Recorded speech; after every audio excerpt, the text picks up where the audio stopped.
नमस्कार। कहानी गोल्ड में आज सुनिए तेजेंद्र शर्मा जी की लिखी कहानी कब्र का मुनाफा। यार कुछ ना कुछ तो नया करना ही पड़ेगा। सारी जिंदगी नौकरी में गवा चुके हैं, अब और नहीं की जाएगी ये चाकरी। खलील जैदी का चेहरा सिगरेट के धुएं के पीछे धुंधला सा दिखाई दे रहा है। नजम जमाल विस्की का हल्का सा घूंट भरते हुए किसी गहरी सोच में डूबा बैठा है। सवाल दोनों के दिमाग में एक ही है, अब आगे क्या करना है, कौन करे अब यह कुत्ता घसीटी। खलील और नजम ने जीवन के 33 साल अपनी कंपनी की सेवा में होम कर दिए हैं। दोनों की यारी के किस्से बहुत पुराने हैं। खलील शराब नहीं पीता और नजम सिगरेट से परेशान हो जाता है, किंतु दोनों की आदतें दोनों की दोस्ती के कभी आड़े नहीं आती हैं। खलील जैदी एक युवा अफसर बनकर आया था इस कंपनी में, किंतु आज उसने अपनी मेहनत और अक्ल से इस कंपनी को यूरोप की अग्रणी फाइनेंशियल कंपनियों की कतार में ला खड़ा किया है। लंदन के फाइनेंशियल सेक्टर में खलील की खासी इज्जत है। वैसे खलील भाई, क्या जरूरी है कि कुछ किया ही जाए? इतना कमा लिया, अब आराम क्यों न करें? बेटे बहुएं और पोते पोतियों के साथ बाकी दिन बिता दिए जाएं तो क्या बुरा है। मियाँ दूसरे के लिए पूरी जिंदगी लगा दी, कंपनी को कहाँ से कहाँ पहुँचा दिया, लेकिन कल को मर जाएंगे तो कोई याद भी नहीं करेगा। अगर इतनी मेहनत अपने लिए की होती तो पूरे फाइनेंशियल सेक्टर में हमारे नाम की माला जपी जा रही होती। खलील भाई, मरने पर याद आया, आपने कारपेंटर्स पार्क के कब्रिस्तान में अपनी और भाभी जान की कब्र बुक करवा ली है या नहीं? देखिए उस कब्रिस्तान की लोकेशन, उसका लुक और माहौल एकदम यूनिक है। अब जिंदगी भर तो काम काम और काम से फुर्सत नहीं मिली, कम से कम मरकर तो चैन की जिंदगी जिएंगे। क्या बात कही है मियाँ, कम से कम मरकर तो चैन की जिंदगी जिएंगे, भाई वाह। वो किसी शायर ने भी क्या बात कही है कि मर के भी चैन न पाया तो किधर जाएंगे। यार मुझे तो कोई दिक्कत नहीं, तुम्हारी भाभी जान बहुत सोशलिस्ट किस्म की औरत है, पता लगते ही बिफर जाएंगी। वैसे तुमने आबिदा से बात कर ली है क्या? ये हव्वा की औलादों ने भी हम जैसे लोगों का जीना मुश्किल कर रखा है, अब देखो ना। नजम ने बीच में ही टोक दिया, खलील भाई, इनके बिना गुजारा भी तो नहीं, नेसेसरी एविल है हमारे लिए। और फिर इस देश में तो स्टेटस के लिए भी इनकी ज़रूरत पड़ती है।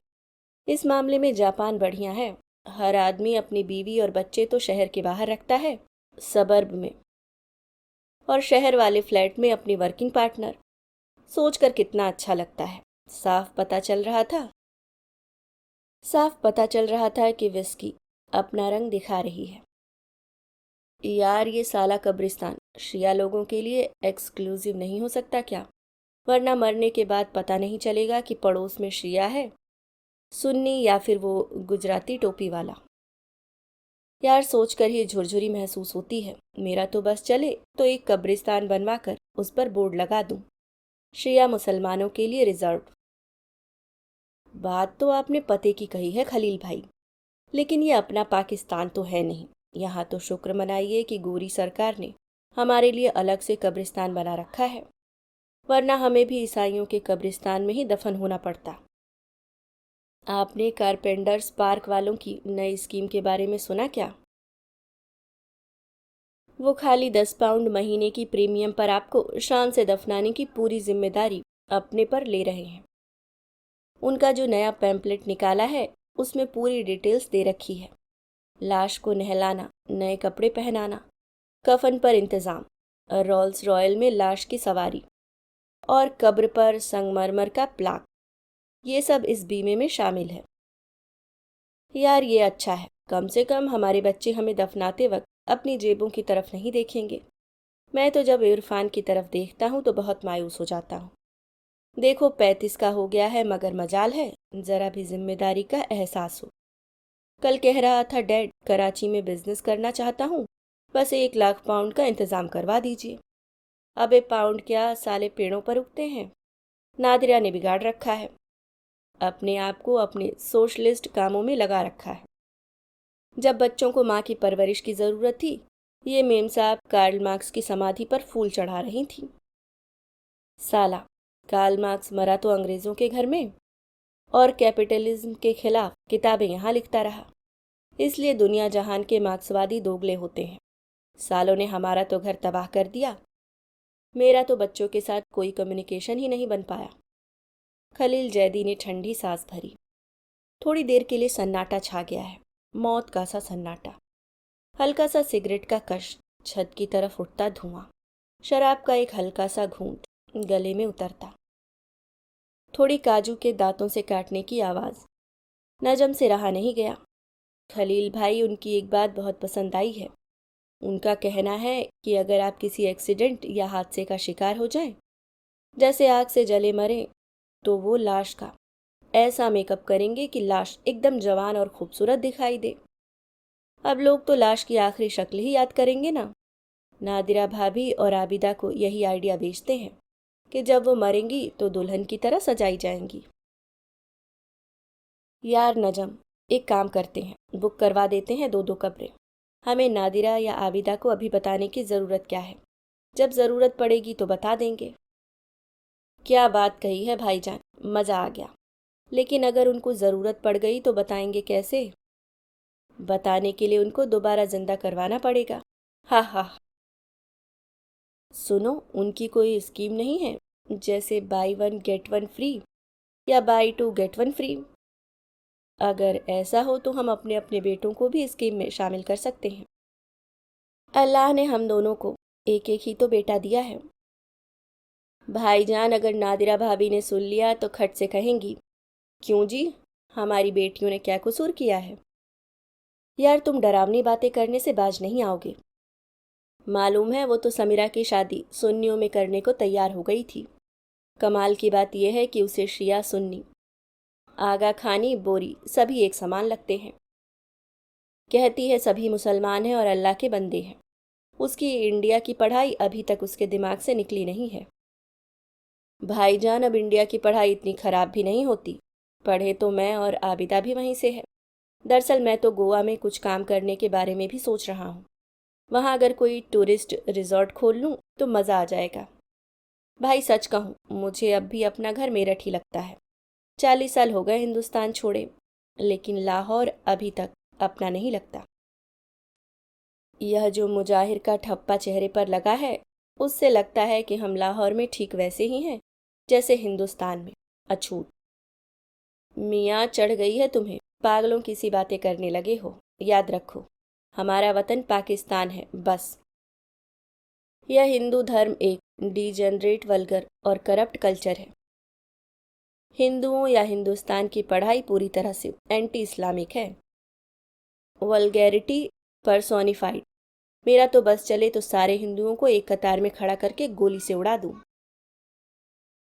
नजम के खराटे बता रहे थे कि उसे खलील जैदी की बातों में कोई रुचि नहीं है। वो शायद सपनों के उड़न खटोले पर बैठकर मेरठ पहुंच गया था। मेरठ से दिल्ली तक की बस का सफ़र, रेलगाड़ी की यात्रा और आबिदा से पहली मुलाकात। पहली मुलाकात फिर शादी। पूरी जिंदगी जैसे किसी रेल की पटरी पर चलती हुई महसूस हो रही थी। महसूस आबिदा भी कर रही थी और नादिरा भी। दोनों महसूस करती थीं कि उनके पतियों के पास उनके लिए कोई समय नहीं है। उनके पति बस पैसा देते हैं घर का खर्चा चलाने के लिए, लेकिन उसका भी हिसाब किताब ऐसे रखा जाता है जैसे कंपनी के किसी क्लर्क से खर्चे का हिसाब पूछा जा रहा हो। दोनों को कभी यह महसूस नहीं हुआ कि वे अपने अपने घर की मालकिनें हैं। उन्हें समय समय पर यह याद दिला दिया जाता था कि घर के मालिक के हुक्म के बिना वे एक कदम भी नहीं चल सकते। आबिदा तो अपनी नादिरा आपा के सामने अपना रोना रो लेती थी, लेकिन नादिरा हर बात केवल अपने सीने में दबाए रख।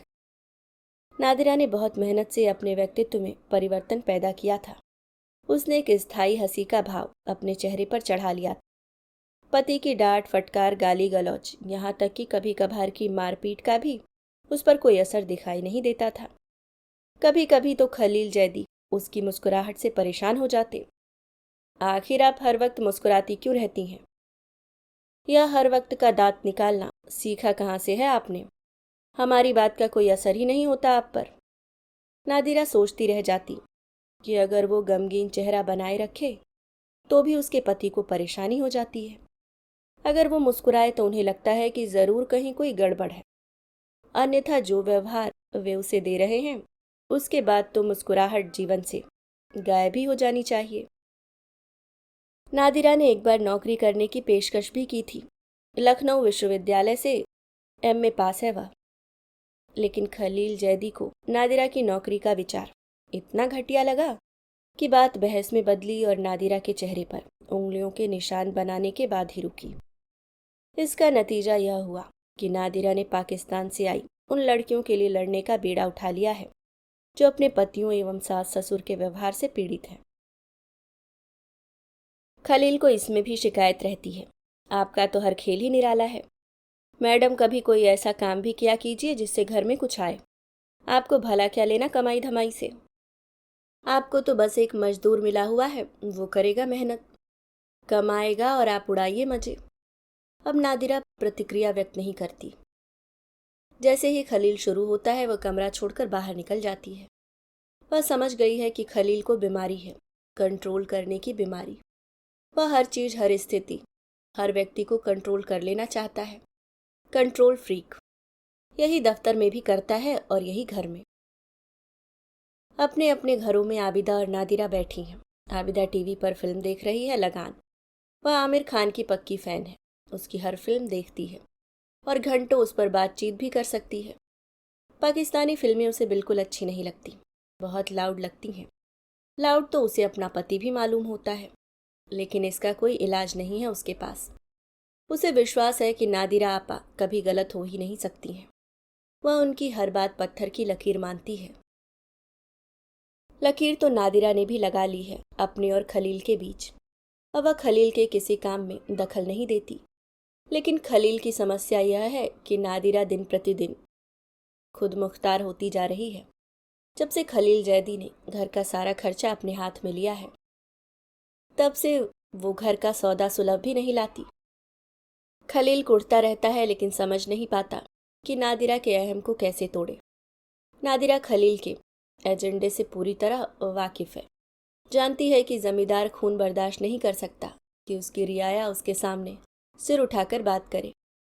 परवेज अहमद के घर हुए बारबेक्यू में तो बदतमीजी की हद कर दी थी खलील ने। बात चल निकली थी प्रजातंत्र पर कि पाकिस्तान में तो डेमोक्रेसी है। परवेज स्वयं इसी विचारधारा के व्यक्ति हैं। उस पर नादिरा ने कहीं भारत को विश्व का सबसे बड़ा प्रजातंत्र कह दिया। खलील का पारा चढ़ गया। रहने दीजिए, भला आप क्या समझेंगी, बस यही कहकर एकदम चुप हो गया। नादिरा ने स्थिति को समझने में गलती कर दी और कहती गई, परवेज भाई, क्या मैं गलत कह रही हूँ? भारत का प्रधानमंत्री सिख, वहाँ का राष्ट्रपति मुसलमान और कांग्रेस की मुखिया ईसाई। क्या दुनिया के किसी भी और देश में ऐसा हो सकता है? फट पड़ा था खलील। आप तो बस हिंदू हो गई हैं। आप सिंदूर लगा लीजिए, बिंदी माथे पर चढ़ा लीजिए और आर्य समाज में जाकर शुद्धि करवा लीजिए, लेकिन याद रखिएगा, हम आपको तलाक दे देंगे। सन्नाटा छा गया था पूरी महफिल में। नादिरा भी सन रह गई। उसने जिस निगाह से खलील को देखा, अपने इस जीवन में खलील उसकी परिभाषा के लिए शब्द नहीं खोज पाएगा। फिर नादिरा ने एक झटका दिया अपने सिर को और चिपका ली वही मुस्कुराहट अपने चेहरे पर। खलील तिलमिलाया, परेशान हुआ और अंततः चकराकर कुर्सी पर बैठ गया। महफिल की मुर्दनी खत्म नहीं हो पाई। परवेज शर्मिंदा सा नादिरा भाभी को देख रहा था। उसे अफसोस था कि उसने बात शुरू ही क्यों की। महफिल में कब्रिस्तान की सी चुप्पी छा गई थी। घर में भी कब्रिस्तान पहुंच गया। नादिरा आमतौर पर खलील के पत्र नहीं खोलती। एक बार खोलने का खामियाजा भुगत चुकी है, लेकिन इस पत्र पर पता लिखा था, श्री एवं श्रीमती खलील जैदी। उसे लगा जरूर कोई निमंत्रण पत्र ही होगा। पत्र खोला तो हैरान रह गई। अपने घर से इतनी दूर किसी कब्रिस्तान में इतनी पहले अपने लिए कब्र आरक्षित करवाने का औचित्य समझ नहीं पाई। क्या उसका घर एक जिंदा कब्रिस्तान नहीं? इस घर में खलील क्या नर्क का जल्लाद नहीं? घबरा भी गई कि मरने के बाद भी खलील की बगल में ही रहना होगा। क्या मरने के बाद भी चैन नहीं मिलेगा? चैन तो उसे दिन भर भी नहीं मिला। पाकिस्तान से आई अनीसा ने आत्महत्या का प्रयास किया था। रॉयल जनरल अस्पताल में दाखिल थी। उसे देखने जाना था, पुलिस से बातचीत करनी थी, अनीसा को कब्र में जाने से रोकना था। अनीसा को दिलासा देती, पुलिस से बातचीत करती। सबवे से सैंडविच लेकर कार में खाती वह घर वापस पहुंची। घर की रसोई में खटपट की आवाज़ें सुनाई दे रही थीं, यानी कि अब्दुल खाना बनाने आ चुका था। रात का भोजन अब्दुल ही बनाता है। खलील के लिए आज खास तौर पर कबाब और मटन चाप बन रही थी। नादिरा ने जब से योग शुरू किया है शाकाहारी हो गई है। ऊपर कमरे में जाकर कपड़े बदलकर नादिरा अब्दुल के पास रसोई में आ गई है। अब्दुल की खासियत है कि जब तक उससे कुछ पूछा न जाए चुपचाप काम करता रहता है। बस हल्की सी मुस्कुराहट उसके व्यक्तित्व का एक हिस्सा है। आज भी काम किए जा रहा है, नादिरा ने पूछ ही लिया। अब्दुल, तुम्हारी बीवी की तबीयत अब कैसी है और बेटी ठीक है ना? अल्लाह का शुक्र है बाजी, माँ बेटी दोनों ठीक है। फिर चुप्पी। नादिरा को कई बार हैरानी भी होती है कि अब्दुल के पास बात करने के लिए कुछ भी नहीं होता। अच्छा भी है, 2 घरों में काम करता है, कभी इधर की बात उधर नहीं करता। खलील घर आ गया है। अब शरीर थक जाता है। उसे इस बात का गर्व है कि उसने अपने परिवार को जमाने भर की सुविधाएं मुहैया करवाई हैं। नादिरा के लिए BMW कार है तो बेटे इरफान के लिए टोयोटा स्पोर्ट्स। हैवस्टेड जैसे पॉश इलाके में महलनुमा घर है। घर के बाहर दूर तक फैली हरियाली और पहाड़ी। बिल्कुल पिक्चर पोस्टकार्ड जैसा घर दिया है नादिरा को। वह चाहता है कि नादिरा इसके लिए उसकी कृतज्ञ रहे। नादिरा तो एक बेडरूम के फ्लैट में भी खुश रह सकती है। खुशी को रहने के लिए महलनुमा घर की ज़रूरत नहीं पड़ती। 7 बेडरूम का घर अगर एक मकबरे का आभास दे तो खुशी तो घर के भीतर घुसने का साहस भी नहीं कर पाएगी। दरवाजे के बाहर ही खड़ी रह जाएगी। खलील, ये आपने अभी से कब्रें क्यों बुक करवा ली हैं? और फिर घर से इतनी दूर क्यों? कारपेंटर्स पार्क तक तो हमारी लाश को ले जाने में भी खासी मुश्किल होगी। भाई, एक बार लाश रोल्स राइस में रखी गई तो हैम्पस्टेड क्या और कारपेंटर्स पार्क क्या? यह कब्रिस्तान ज़रा पॉश किस्म का है। फाइनेंशियल सेक्टर के हमारे ज़्यादातर लोगों ने वहीं दफन होने का फैसला लिया है। कम से कम मरने के बाद अपने स्टेटस के लोगों के साथ रहेंगे।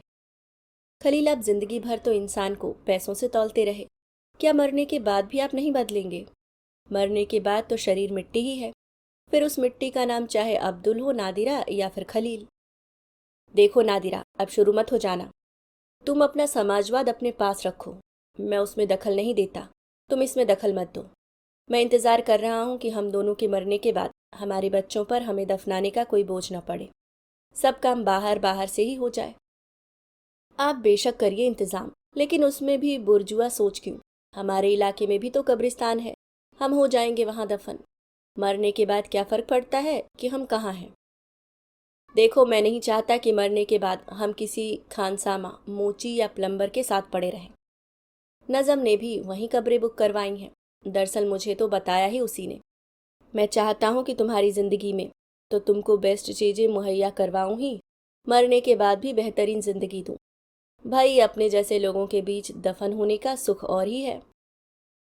खलील, अपने जैसे क्यों? अपने क्यों नहीं? आप पाकिस्तान में क्यों नहीं दफन होना चाहते? वहाँ आप अपनों के करीब रहेंगे, क्या ज़्यादा खुशी नहीं हासिल होगी? आप हमें यह उल्टा पाठ न पढ़ाएं। इस तरह तो आप हमसे कहेंगी कि मैं पाकिस्तान में दफन हो जाऊं अपने लोगों के पास, और आप मरने के बाद पहुंच जाएं भारत अपने लोगों के कब्रिस्तान में। यह चाल मेरे साथ नहीं चल सकती हैं आप। हम आपकी सोच से अच्छी तरह वाकिफ़ हैं बेगम। खलील, हम कह देते हैं, हम किसी 5 स्टार कब्रिस्तान में न तो खुद को दफन करवाएंगे और न ही आपको होने देंगे। आप इस तरह की सोच से बाहर निकलिए। बेगम, कुरान पाक भी इस तरह का कोई फतवा नहीं देती कि कब्रिस्तान किस तरह का हो। वहाँ भी सिर्फ दफन करने की बात है। दिक्कत तो यही है खलील, यह जो तीनों आसमानी किताबों वाले मजहब हैं वो पूरी ज़मीन को कब्रिस्तान बनाने पर आमादा है। एक दिन पूरी ज़मीन कम पड़ जाएगी इन तीनों मजहबों के मरने वालों के लिए। नादिरा जी, अब आप हिंदुओं की तरह मुतासिब बातें करने लगी हैं। समझती तो आप कुछ है नहीं। आप तो यह भी कह देंगी कि हम मुसलमानों को भी हिंदुओं की तरह चिता में जलाना चाहिए। खलील जब गुस्सा रोकने का प्रयास करता है तो नादिरा के नाम के साथ जी लगा देता है। हर्ज ही क्या है इसमें, कितना साफ सुथरा सिस्टम है। जमीन भी बची रहती है, खाक मिट्टी में भी मिल जाती है। देखिए, हमें भूख लगी है, बाकी बात कल कर लेंगे। कल कभी आता भी तो नहीं है, फिर आज हो जाता है।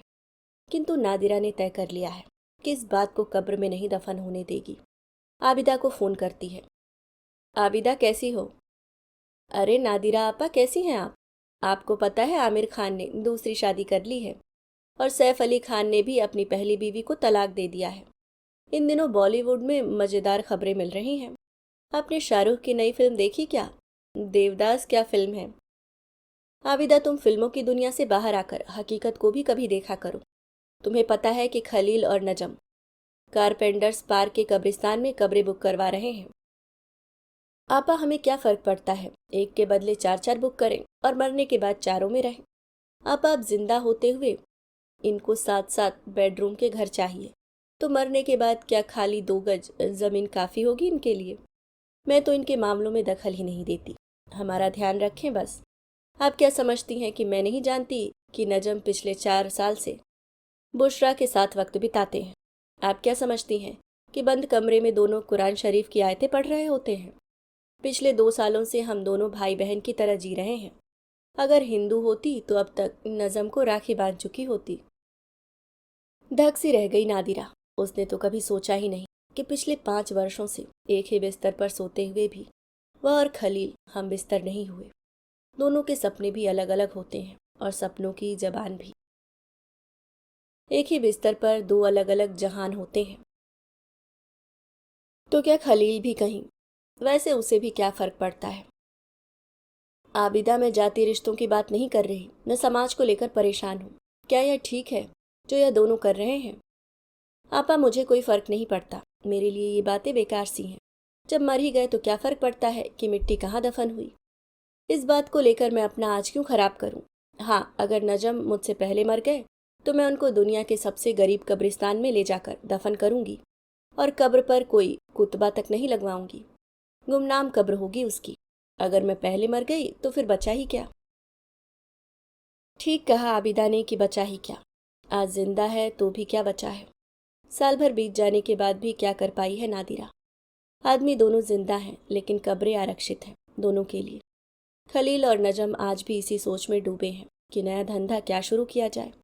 कब्रें आरक्षित करने के बाद वो दोनों इस विषय को भूल भी गए हैं, लेकिन कारपेंटर्स पार्क उनको नहीं भूला है। आज फिर एक चिट्ठी आई है। मुद्रास्फीति के साथ साथ मासिक किश्त में पैसे बढ़ाने की चिट्ठी ने नादिरा का खून फिर खौला दिया है। खलील और नजम आज ड्राइंग रूम में योजना बना रहे हैं। पूरे लंदन में एक नजब ही है जो खलील के घर शराब पी सकता है और एक खलील ही है जो नजम के घर सिगरेट पी सकता है। लेकिन दोनों अपना अपना नशा खुद साथ लाते हैं, सिगरेट भी और शराब भी। खलील भाई, देखिए, मैं पाकिस्तान में कोई धंधा नहीं करूँगा। एक तो आबिदा वहाँ जाएगी नहीं, दूसरे अब तो बुशरा का भी सोचना पड़ता है, और तीसरा यह कि अपना तो साला पूरा मुल्क ही करप्शन का मारा हुआ है। इतनी रिश्वत देनी पड़ती है कि दिल करता है सामने वाले को 4 जूते लगा दूं। ऊपर से नीचे तक सब करप्ट। अगर हम दोनों को मिलकर कोई काम शुरू करना है तो यहीं इंग्लैंड में रहकर करना होगा, वरना आप कराची और हम गोवा। मैं तो आजकल सपनों में वहीं गोवा में रहता हूँ। क्या जगह है खलील भाई, क्या लोग हैं, कितना सेफ फील करता है आदमी वहाँ। मियाँ, तुमको चढ़ बहुत जल्दी जाती है। अभी तय कुछ हुआ नहीं, तुम्हारे अंदर का हिंदुस्तानी लगा चहकने। तुम साले हिंदुस्तानी लोग कभी सुधर नहीं सकते। अंदर से तुम सब के सब मुत्तासिब होते हो, चाहे मजहब तुम्हारा कोई भी हो। तुम्हारा कुछ नहीं हो सकता। तो फिर आप ही कुछ सोचिए ना, आप तो बहुत ब्रॉड माइंडेड हैं। वही तो कर रहा हूँ। देखो, एक बात सुनो। नादिरा भुनभुनाती हुई ड्राइंग रूम में दाखिल होती है। खलील, मैंने आपसे कितनी बार कहा है, यह कब्रें कैंसिल करवा दीजिए। आप मेरी इतनी छोटी सी बात नहीं मान सकते। अरे भाभी, आपको खलील भाई ने बताया नहीं कि उनकी स्कीम की खास बात क्या है? उनका कहना है कि अगर आप किसी एक्सीडेंट या हादसे का शिकार हो जाएं, जैसे आग से जल मरे, तो वो लाश का ऐसा मेकअप करेंगे कि लाश एकदम जवान और खूबसूरत दिखाई दे। अब आप ही सोचिए, ऐसी कौन सी खातून है जो मरने के बाद खूबसूरत और जवान न दिखना चाहेगी। आप तो हमसे बात भी न करें नजम भाई, आपने ही यह कीड़ा इनके दिमाग में डाला है। हम आपको कभी माफ नहीं करेंगे। खलील, आप अभी फोन करते हैं या नहीं, वरना मैं खुद ही कब्रिस्तान को फोन करके कब्रें कैंसिल करवाती हूँ। यार तुम समझती नहीं हो नादिरा, कैंसिलेशन चार्ज अलग से ले लेंगे, क्यों नुकसान करवाती हो। तो ठीक है, मैं खुद ही फ़ोन करती हूँ और पता करती हूँ कि आपका कितना नुकसान होता है, उसकी भरपाई मैं खुद ही कर दूंगी। नादिरा गुस्से में नंबर मिला रही है। सिगरेट का धुआं कमरे में एक डरावना सा माहौल पैदा कर रहा है। शराब की महक रही सही कसर भी पूरी कर रही है। फ़ोन लग गया है। नादिरा अपना रेफरेंस नंबर देकर बात कर रही है। खलील और नजम परेशान और बेबस से लग रहे हैं। नादिरा थैंक्स कहकर फ़ोन रख देती है। लीजिए खलील, हमने पता भी कर लिया और कैंसिलेशन का ऑर्डर भी दे दिया है। पता है उन्होंने क्या कहा? उनका कहना है कि आपने 350 पाउंड एक कब्र के लिए जमा करवाए हैं, यानी कि 2 कब्रों के लिए 700 पाउंड। और अब इन्फ्लेशन की वजह से उन कब्रों की कीमत हो गई है 1100 पाउंड, यानी कि आपको हुआ है कुल 400 पाउंड का फ़ायदा। खलील ने कहा, क्या 400 पाउंड का फ़ायदा? बस साल भर में? उसने नजम की तरफ देखा। नजम की आंखों में भी वही चमक थी। नया धंधा मिल गया था। अभी आप सुन रहे थे तेजेंद्र शर्मा जी की लिखी कहानी कब्र का मुनाफा। उम्मीद करती हूँ दोस्तों कहानी पसंद आई होगी। धन्यवाद।